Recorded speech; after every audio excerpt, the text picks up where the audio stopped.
Pemerintah Indonesia akan memulai pembangunan tol Sumatera Selatan Bengkulu pada Mei 2019. Tol Trans Sumatera yang akan berpangkal di Kabupaten Muara Enim, Sumsel dan berujung di Curup dan Bengkulu tersebut rencananya akan dibangun selama 2 tahun ke depan dengan panjang tol 308 km.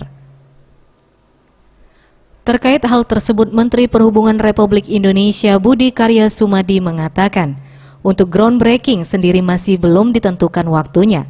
Pasalnya saat ini pihaknya terus berupaya penentuan lokasi atau penlok dan pembebasan lahan tengah dilakukan. Jika tidak ada aral melintang April 2019 proses tersebut rampung. Adapun ruas tol Muara Enim Simpang Indralaya memiliki panjang 119 km dengan biaya investasi sebesar 24,1 triliun rupiah dan masa konsesi selama 40 tahun.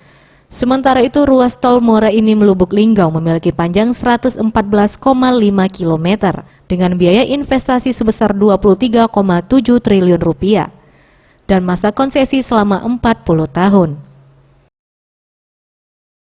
Muara Enim kan sudah dicanangkan untuk segera dibangun, penloknya sebagian sudah, jadi kita akan segera melakukan pembebasan tanah. Diharapkan 2 tahun itu selesai. Dari Muara Enim ke Bengkulu, dari Muara Enim ke Oki. Ya. Ia menambahkan, dengan adanya tol tersebut tentunya akan memangkas waktu tempuh masyarakat dalam melakukan perjalanan. Saat ini melalui jalan umum perjalanan Lahat Palembang bisa memakan waktu 5 hingga 6 jam. Dengan tol diklaim, jarak tempuh Lahat Palembang dan sebaliknya bisa dipangkas hingga 2 jam saja.